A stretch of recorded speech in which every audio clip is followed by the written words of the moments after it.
ce document est présenté actuellement chez moi, en tout cas en affichage aperçu, c'est-à-dire que j'ai une prévisualisation assez bonne de ce que ça va donner sur la sortie.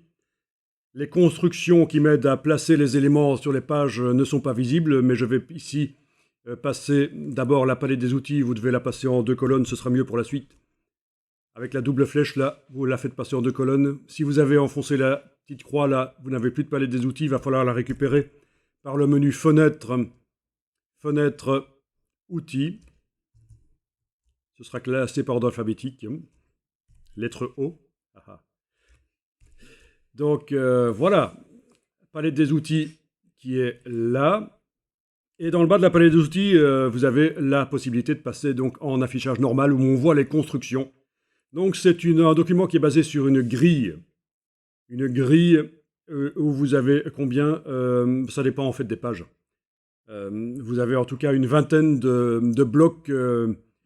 Et pour construire les pages, on supprime certains blocs et on en agrandit d'autres et on met des images dans les blocs, on met du texte dans les blocs. Les blocs qui sont proposés au départ sont prévus pour redimensionner les images tout seuls. Donc voilà. Vous en avez par exemple sur certaines pages. Là, si votre roulette ne fonctionne pas, utilisez l'ascenseur sur le côté. Vous avez encore certaines pages qui sont vierges là, qui contiennent des blocs roses. Donc l'idée, c'est de supprimer des blocs, agrandir ceux qui restent, mettre du texte, mettre des images. Voilà, donc c'est une construction par grille. Et ça permet d'avoir une structure dans le document. Là, je repasse rapidement en affichage aperçu. Sinon, le raccourci, c'est la lettre W sur le clavier. Et vous avez un document qui présente quand même une certaine structure commune. Là, il y a des pages qui ne sont pas finies. C'était juste des tests. Je veux dire, quand on passe d'une page à l'autre, ce n'est pas à chaque fois la même chose, il y a de la variété, mais malgré tout, c'est la même structure derrière, ça se sent.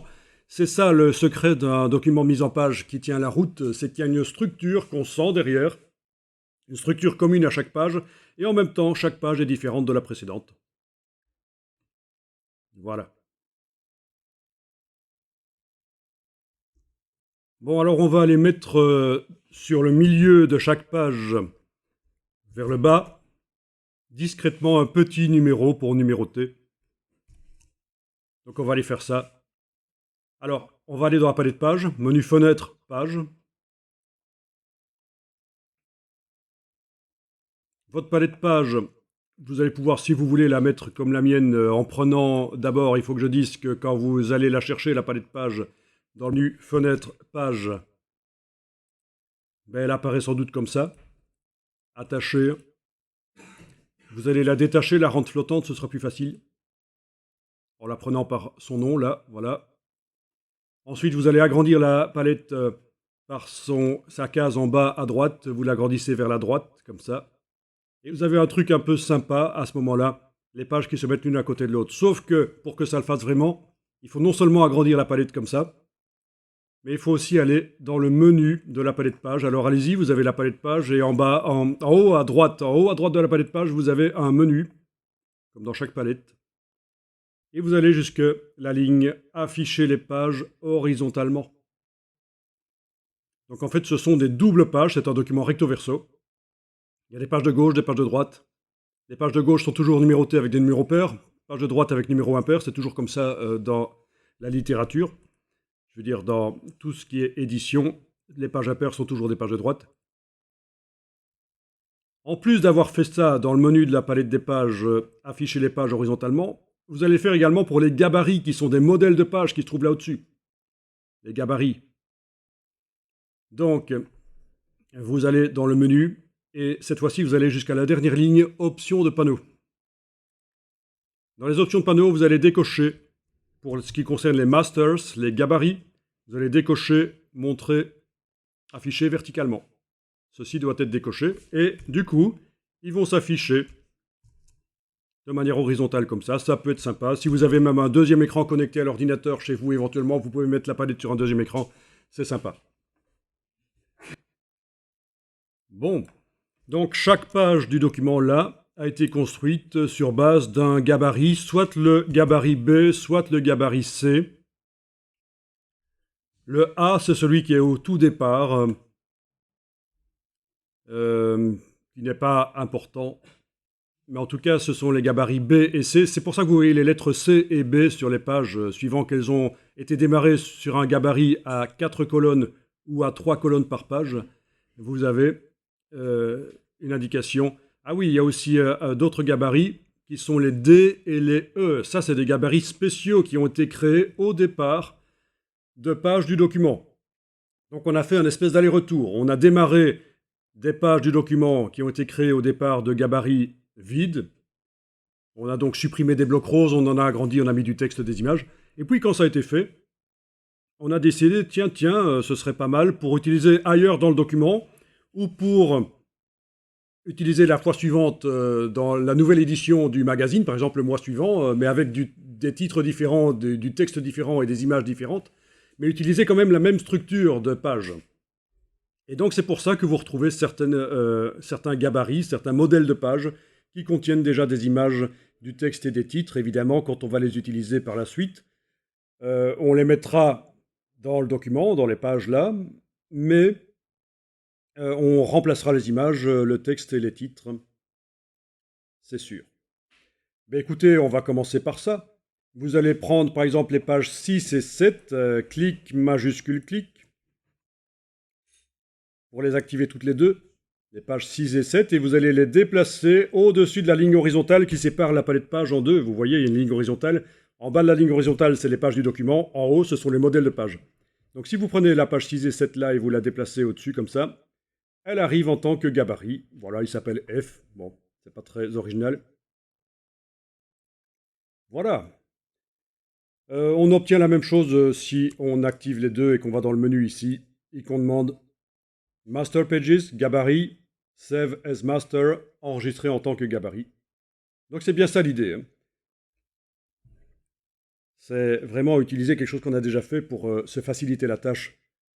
C'est très important en mise en page de se faciliter la tâche, d'automatiser les choses.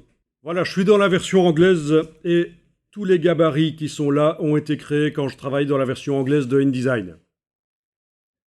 Vous êtes dans une version française actuellement et donc comme vu que A gabarit, qui est le nom par défaut pour un nouveau gabarit, n'était pas encore utilisé, votre gabarit là, au lieu de s'appeler Fmaster, il s'appelle A gabarit. Donc tout est tout à fait normal. Ça n'a aucune importance en fait. Ça peut se renommer aussi, hein, mais c'est pas important. C'est pas important. Et il se situe à la fin là où il s'est mis au début. À la fin, donc c'est parfait. Donc il n'y a aucun problème, c'est juste un nom pour les reconnaître. Juste un nom pour les reconnaître. Oui, sauf que il vous met quelle lettre il va vous mettre la lettre A, alors. On va quand même le renommer, alors, parce qu'on a déjà un gabarit qui utilise la lettre A. Donc, vous allez faire clic, majuscule clic sur les deux pages de votre gabarit dans la version française. Vous allez dans le menu de la palette page, demander les options pour gabarit, pour A gabarit dans votre cas. Les options pour A gabarit. Voilà. Et donnez-lui le préfixe F, ce sera pas plus mal à cet endroit-là. Voilà. F gabarit, c'est bon.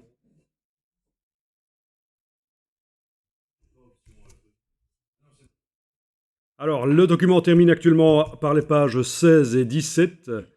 Oui, j'avais dit qu'on allait mettre un numéro, on va le faire aussi. Hein. Mais essayez ici de déplacer les deux pages. Il faut qu'elles soient activées toutes les deux. Les deux pages du gabarit F, vous les activez toutes les deux et vous les déplacez à la fin du document. Vous voyez une ligne verticale qui apparaît là, juste à droite de la page 17. Ça veut dire que vous allez insérer bien sûr les deux pages. Vous les insérez, les voilà. Bon, suivant la largeur de votre palette, elles peuvent se retrouver aussi à cet endroit-là, bien sûr. Ce sont des choses qui arrivent. Et donc voilà, vous avez créé une page 18 et 19 basée sur le gabarit ici. Et tout à l'heure, on va aller remplacer le texte par du vrai texte. On ira sur Wikipédia prendre des images et vous remplacerez le texte là par du vrai texte de Wikipédia. Les images aussi. Donc comme ça, vous voyez qu'on peut rapidement, au départ de modèles de page comme ça, faire un nouvel article rapidement.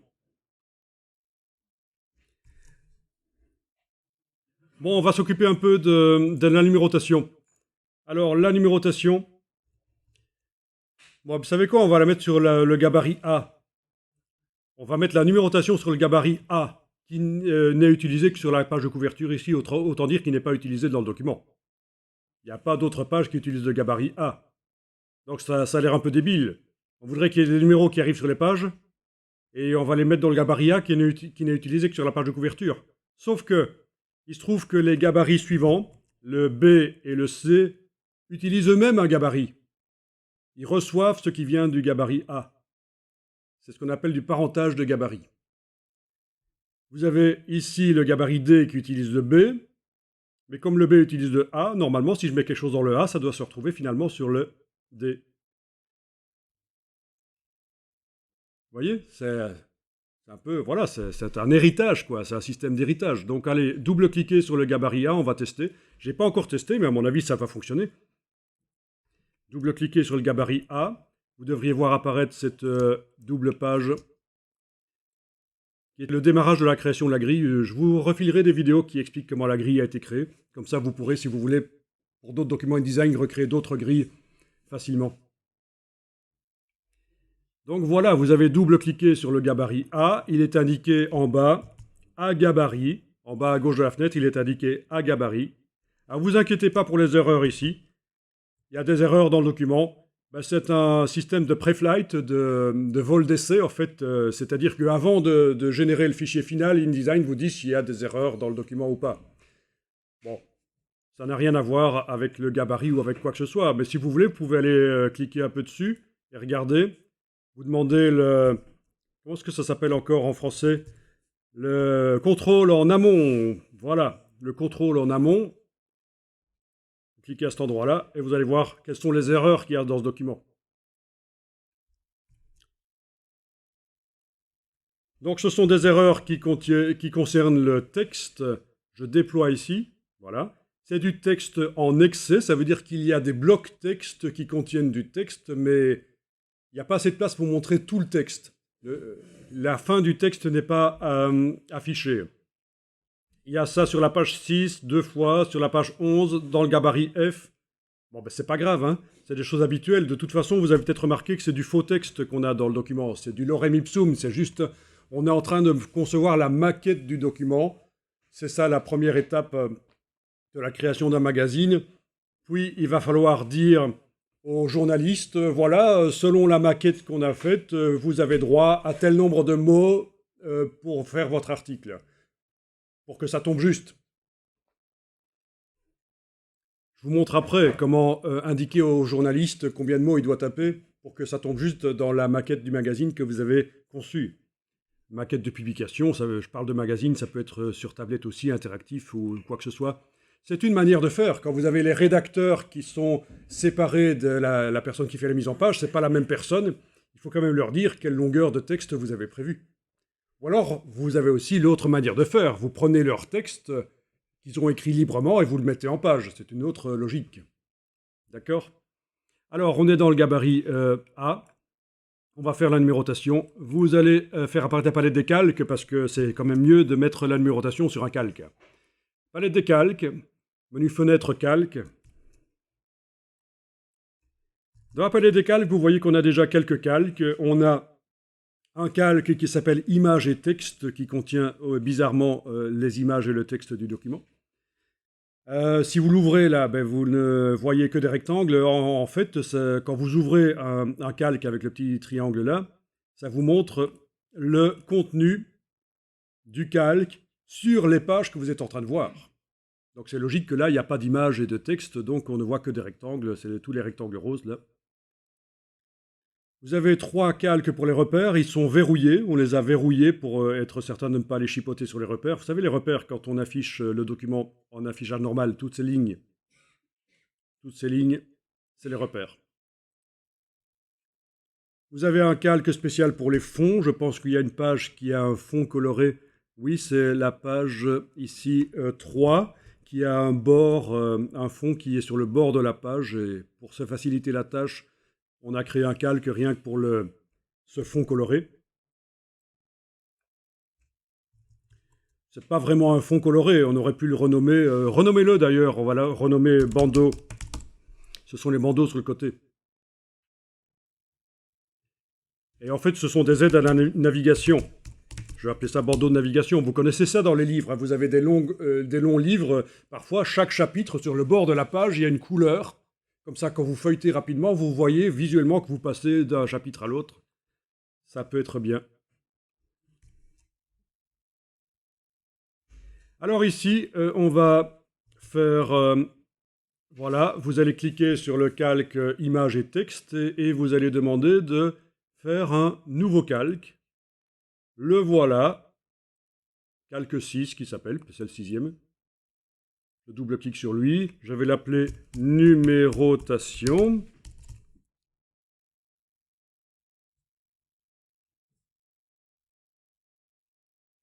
Je verrouille le calque texte, image et texte en cliquant là, pour être certain de ne pas travailler sur lui. Celui-là étant surbrillant, s'il est sélectionné, on travaille bien sur lui. Voilà. Et on va aller mettre un bloc texte sur ce calque numérotation. Donc vous prenez l'outil texte et vous créez un bloc texte. Voilà, n'importe comment. Il est là. On ne le voit pas vraiment parce que je suis en affichage aperçu. Donc je repasse en affichage normal. Il est là. On le voit pas bien parce que, je sais pas, ça a pris la couleur cyan chez vous aussi, les vecteurs. On va changer ça, hein. Vous allez double-cliquer sur le calque et vous allez dire, tiens, les vecteurs doivent être dans une autre couleur. Bon, brun foncé par exemple. Vert foncé, je veux dire. Voilà. Ça se voit quand même mieux. Les couleurs sur les différents calques, ça sert quand on travaille souvent dans le même document, la même maquette.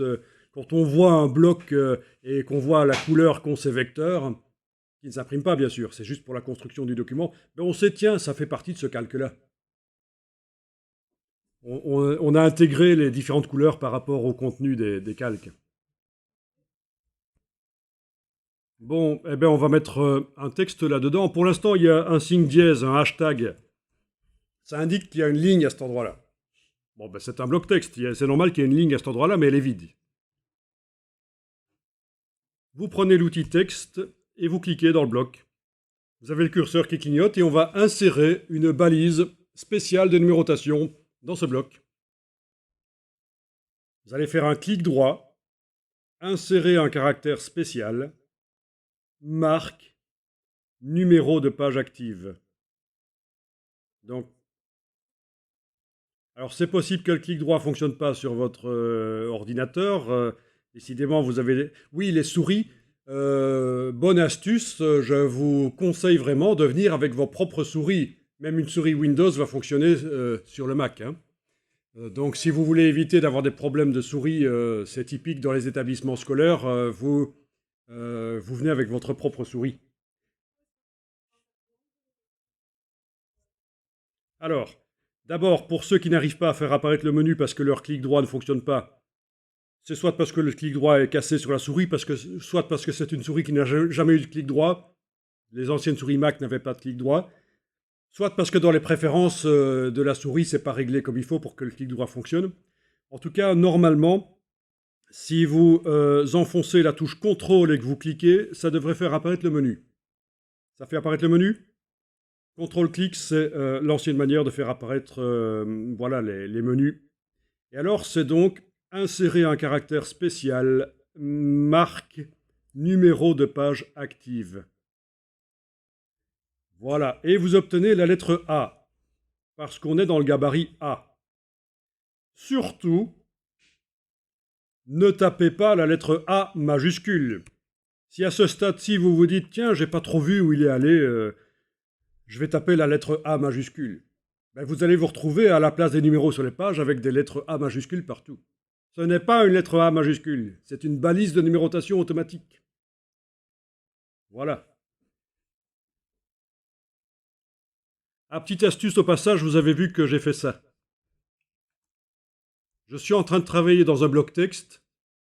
Normalement, le raccourci pour bouger le document dans sa fenêtre, c'est la barre d'espacement, mais si j'enfonce la barre d'espacement, ça va mettre des espaces. Donc je suis obligé d'utiliser la touche Alt. Quand vous travaillez dans du texte, la touche Alt vous permet de bouger les choses dans le document, c'est le raccourci pour la main. Quand vous êtes en dehors d'un bloc texte, ce sera la barre d'espacement.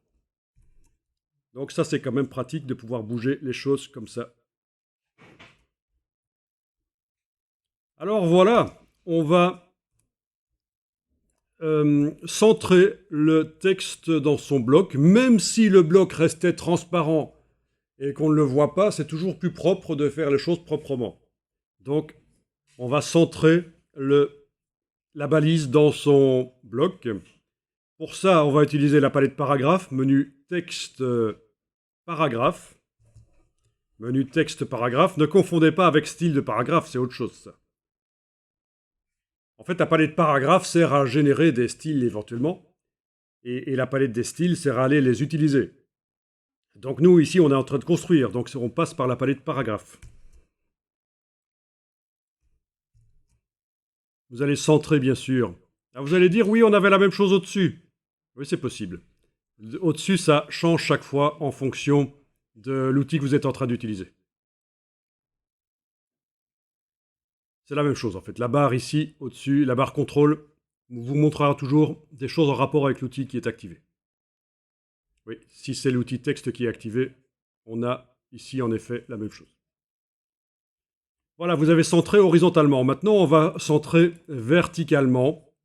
Et pour ça, il faut aller dans les options du bloc. Le bloc qui contient la balise, là, on va faire en sorte qu'il centre le texte verticalement. Menu Objet, Option de bloc de texte. Donc c'est commande B sur le Mac, CTRL B sur le PC. Et dans les options de bloc de texte ici, vous avez alignement centré. Donc justification verticale centrée. Vous pouvez même voir avant ce que ça va donner en cochant le petit aperçu. On voit que ce sera au centre du bloc à peu de choses près. Ça dépend ce qu'on considère c'est quoi le centre de la lettre aussi. Ça dépend de ce qu'on considère qui est le centre de la lettre. Est-ce que c'est le bas de la lettre? Est-ce que c'est le milieu? Est-ce que c'est le dessus? Etc. Bon, mais en tout cas, voilà. C'est à peu près au centre. Alors on va aller chercher la palette caractère maintenant pour modifier un peu l'aspect du caractère, pourquoi pas. Je me dis, tiens, je vais peut-être mettre les numéros là en bas de la page. Et ils vont être dans un bloc circulaire en couleur. Voilà, pourquoi pas. Bon. On va commencer par le bloc, puisque pour le caractère, il va falloir l'adapter à la dimension du bloc. J'ai donc fait un bloc rectangulaire. C'est foutu, il aurait fallu que je fasse un bloc circulaire au départ. N'est-ce pas? Ils sont là. Ben non, on va convertir le bloc. On va dire, tiens, ce bloc rectangulaire va être converti en un cercle, donc menu objet, convertir la forme, et vous choisissez ellipse. Menu objet, convertir la forme, ellipse. Et voilà, vous avez un bloc de forme elliptique. Oui, il y a toujours le cadre qui permet de le manipuler, mais si je clique à côté, voilà, on voit que c'est vraiment un bloc elliptique quand il n'est pas sélectionné. Je reclique dessus, il y a le cadre pour le manipuler, mais quand je clique à côté, on voit que c'est un bloc elliptique, il n'y a pas de problème. Le hashtag n'apparaît pas naturellement, un peu comme ça. Le hashtag qui est censé être là, c'est ça? Non, le hashtag, ça veut dire qu'il y a une ligne. Il était là avant qu'on mette la balise, hein, dans le bloc. Est-ce que tu es en affichage normal? Oui, tu es en affichage normal? Ok. Mets-toi en affichage normal et regarde si tu as un hashtag qui apparaît là. Non? Va un peu voir dans le menu texte. Dans le bas du menu texte, est-ce qu'on te propose d'afficher les caractères masqués? Ok. Donc je vois pas pourquoi tu n'as pas la ligne, mais c'est pas grave. Et la balise, tu as réussi à la mettre? Avec le menu. Ok, ben ça marchera. Ça marchera. Bon. Donc, on va faire en sorte que ce soit un vrai cercle. Vous allez modifier les dimensions. Ça va se passer d'abord ici. C'est un cercle chez moi de 44 mm sur 24. Hein. Bon, ben, je vais à peu près mettre 30 sur 30, pourquoi pas. 30 sur 30. Bon, donc j'ai fait 30 tabulations. Hein. pour valider ce que je mets dans les cartouches, c'est toujours la touche tabulation. C'est comme ça dans les logiciels Adobe, hein. Par exemple, si je mets 25, tabulation, voilà, j'ai un bloc de 25. La touche tabulation, vous connaissez sur le clavier. C'est ce qui permet de passer au cartouche suivant. Donc ça valide la valeur que j'ai mise dans le cartouche. Oui, ces petites cartes, on appelle ça des cartouches en fait, hein. 25 ou 30, peu importe, puisque maintenant, je vais avec la flèche noire prendre une poignée du coin, et avec la touche majuscule, je vais redimensionner, voilà, pour que le cercle soit un peu plus petit. Je suis arrivé à combien? 10? Ouais, 10,4, c'est bien. Un peu plus petit peut-être, voilà. Ça va aller. Donc c'est la touche majuscule pour conserver les proportions pendant que je manipule la dimension du cercle. Voilà, donc il faut prendre la poignée avec la touche majuscule enfoncée et il faut lâcher le bouton de la souris puis la touche majuscule.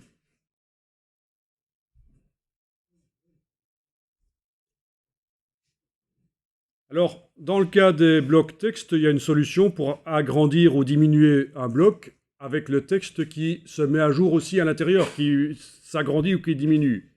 Ce sera avec l'outil de transformation manuelle, ça pourra vous servir. Faites un test, regardez. Quand vous prenez l'outil de transformation manuelle, vous faites la même opération avec la touche majuscule, poignée du coin.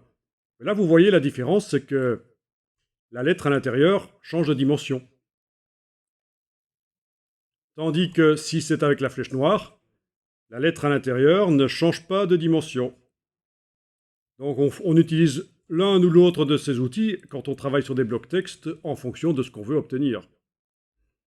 Est-ce que le texte reste à la même dimension ou est-ce qu'il change de dimension avec le bloc?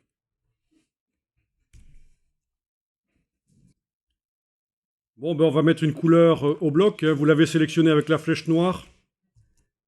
Vous avez ici les couleurs. Alors quand vous double-cliquez sur l'échantillon de couleurs, c'est comme dans Photoshop, ça ouvre le sélecteur de couleurs. Donc, vous avez la possibilité de choisir les couleurs là. Mais ne le faites jamais dans InDesign comme ça, parce que ça vous pose un problème. Il vaut mieux utiliser la palette nuancier, qui sera mieux. Quel problème ça pose quand on met une couleur sur un objet par là? D'abord, il faudra aller voir ce qui se passe quand on utilise plutôt le nuancier. Allez-y. Menu fenêtre, couleur, nuancier. Menu fenêtre, couleur, nuancier. Et vous allez créer une nouvelle couleur pour la couleur de fond qui est en avant-plan. Là, c'est comme dans Illustrator. Si vous connaissez un peu Illustrator, on peut indiquer qu'on travaille sur la couleur de contour du bloc ou sur la couleur de fond. Bon, ce qui m'intéresse, c'est le fond. Donc, je vais créer une nouvelle couleur. Menu de la palette nuancier, nouvelle couleur. Vous créez une couleur en RVB. Même si le document au final sera en CMJN, ça fait 15 ans qu'Adobe dit qu'il faut utiliser des couleurs RVB dans InDesign.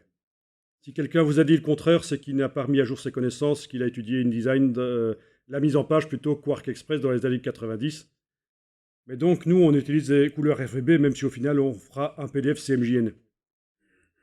Voilà, vous choisissez, vous créez une couleur, vous cliquez sur OK. La couleur arrive sur le fond du bloc. Elle est là, dans le nuancier.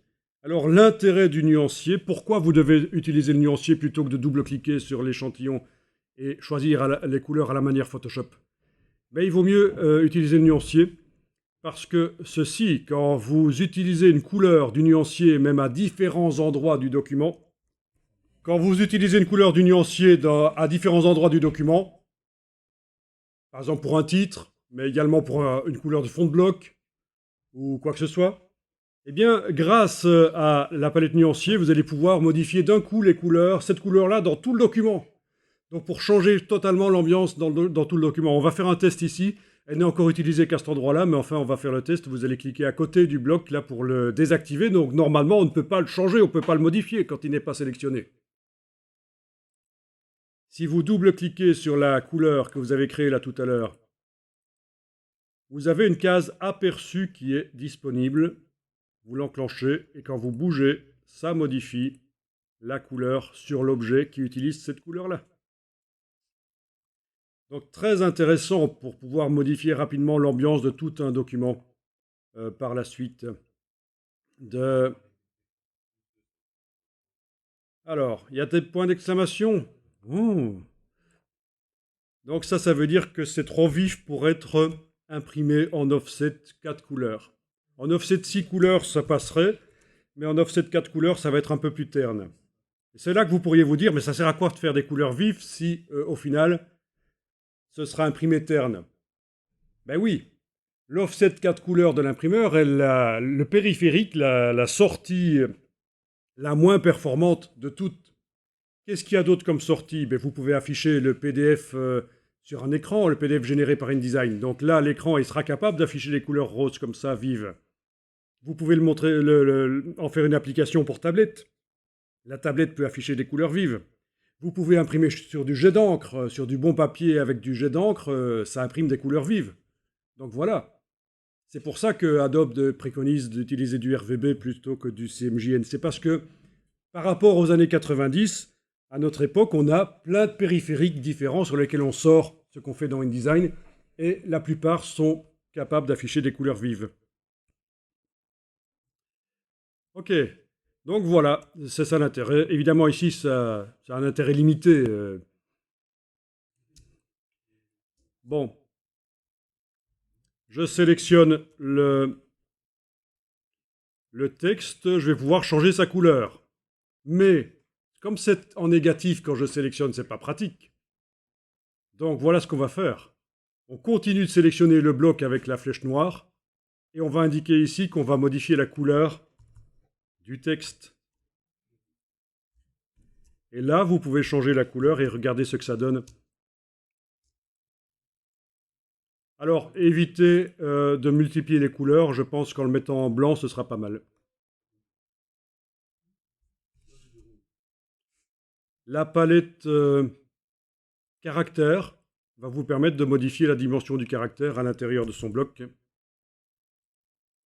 Évidemment, ce sera un chiffre à la fin, donc c'est pas évident. Il y a un système pour arriver à modifier la balise et en même temps voir le chiffre se modifier. Mais bon, ici c'est une initiation à InDesign, donc je ne vais peut-être pas parler de ça.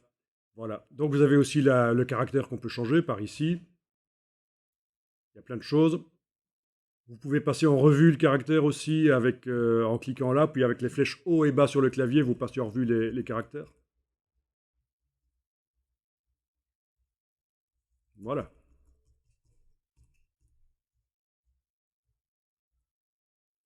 Ok, je trouve que celui-là est pas mal. Un peu industriel. Ça pourra changer à n'importe quel moment par la suite. Alors on va enregistrer le document, il ne faudrait pas perdre ça. Hein. Fichier enregistré sous. Vous allez enregistrer dans le dossier d'où il vient. C'est pas un problème. Et vous allez renommer. Changer un peu le numéro là.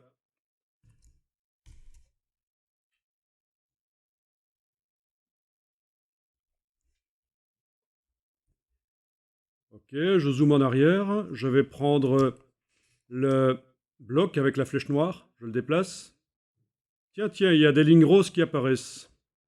Alors, à quoi est-ce qu'elles correspondent? Ben, c'est ce qu'on appelle des repères commentés qui vont m'aider. Donc, on va en avoir deux certainement. Voyons un peu ça. Oui, il y en a deux. Vous voyez, quand je bouge, j'ai deux lignes. Alors, il y en a une qui correspond au centre des blocs. Il y en a une qui correspond au centre de la page.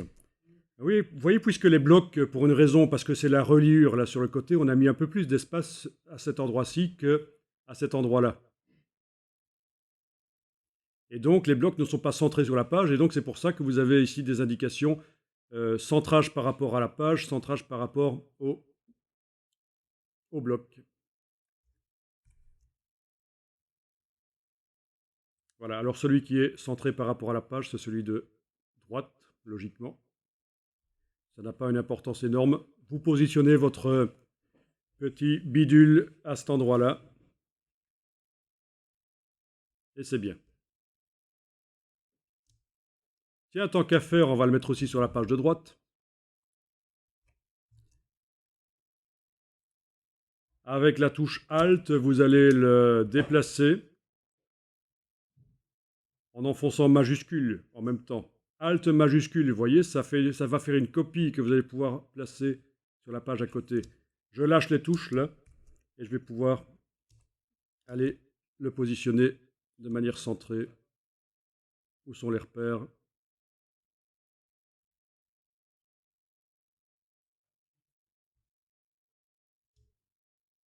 Oui. Alors j'ai fait une erreur parce que c'est pas un drame, parce qu'on n'est pas dans les détails ici. J'ai fait une erreur parce que les lignes, vous voyez les lignes qui apparaissent là,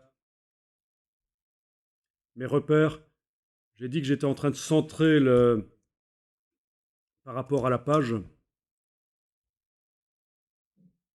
Mais en fait, quand je sélectionne cet objet, mon point de référence n'est pas le centre de l'objet. C'est le point supérieur gauche. Si je veux vraiment faire un truc tip-top, il faut que je dise que le point de référence de l'objet, c'est son centre. Et là, quand je le positionne avec les repères, il sera vraiment au centre de la page.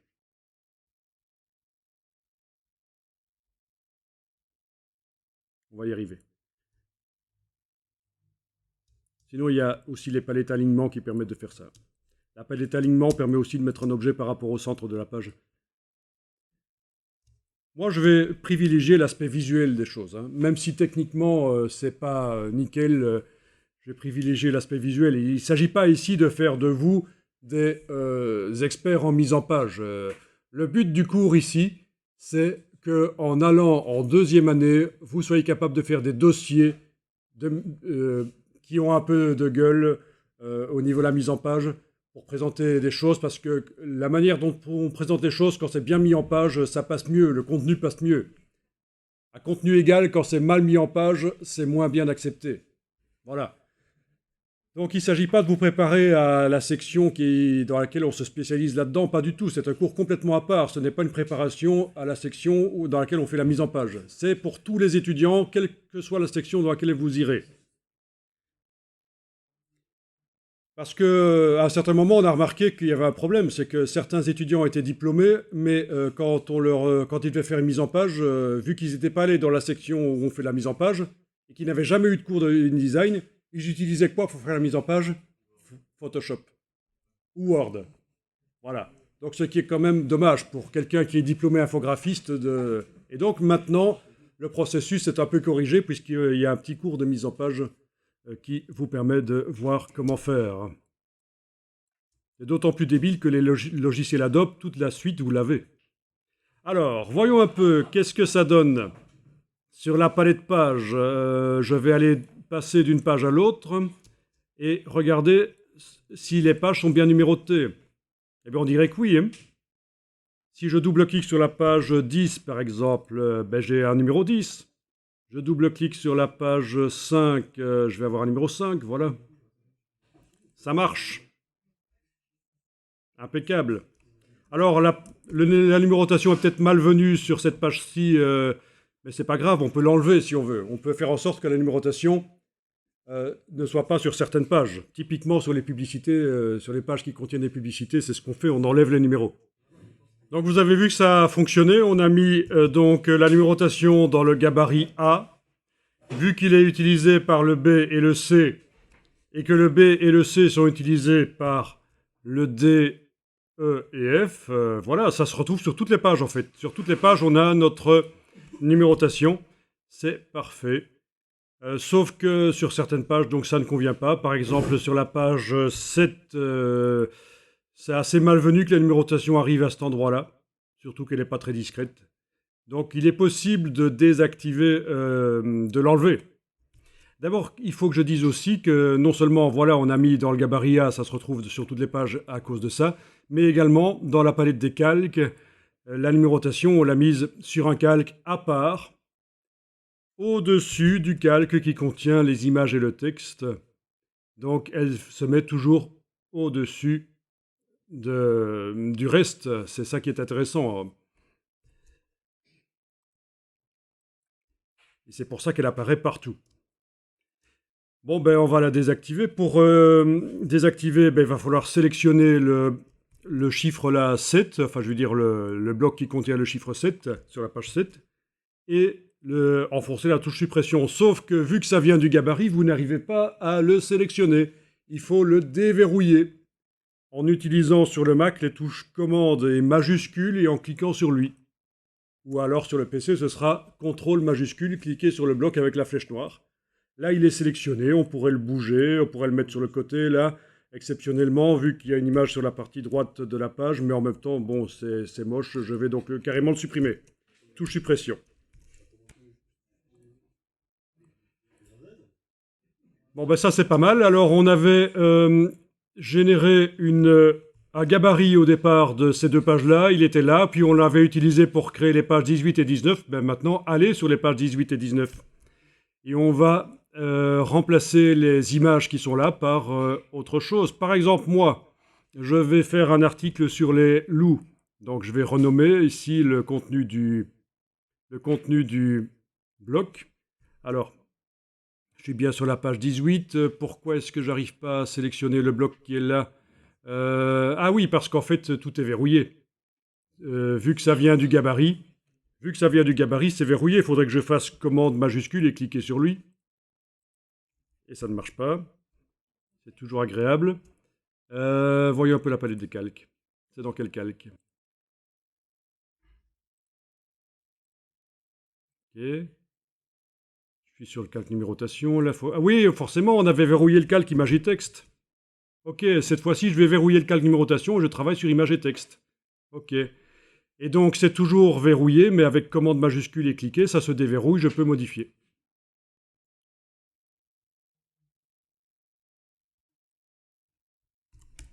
Vous voyez, il y a deux choses à faire pour arriver à déverrouiller le bloc avec le titre là sur la page 18. Il faut non seulement que le calque qui contient ce bloc soit pas verrouillé lui-même, mais en plus il faut le déverrouiller par rapport au gabarit, comme on a fait pour le numéro, mais cette fois-ci c'est pas pour supprimer le titre, c'est pour le modifier. C'est donc commande majuscule, on clique et voilà, on arrive à modifier.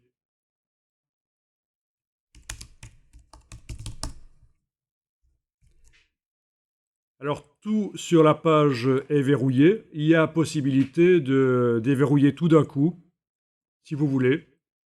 Les deux pages même. On peut déverrouiller même plusieurs éléments sur plein de pages. Il suffit que ce soit sélectionné dans la palette page. Par exemple, ici, vous faites clic, majuscule, clic. La 18 et la 19 sont activées. Vous allez dans le menu de la palette page, jusqu'à la ligne libérer les éléments du gabarit. Et normalement, tous les éléments du gabarit seront libérés, c'est-à-dire que maintenant, sur les pages 18 et 19, tout est déverrouillé. Quand je clique avec la flèche noire sur n'importe quoi, les images, les blocs texte, tout est accessible. C'est donc en activant les deux pages 18 et 19, clic, majuscule, clic, et en allant dans le menu de la palette page, jusqu'à la ligne déverrouiller tous les éléments du gabarit, c'est quelque chose comme ça en français à peu près. Libérer tous les éléments du gabarit.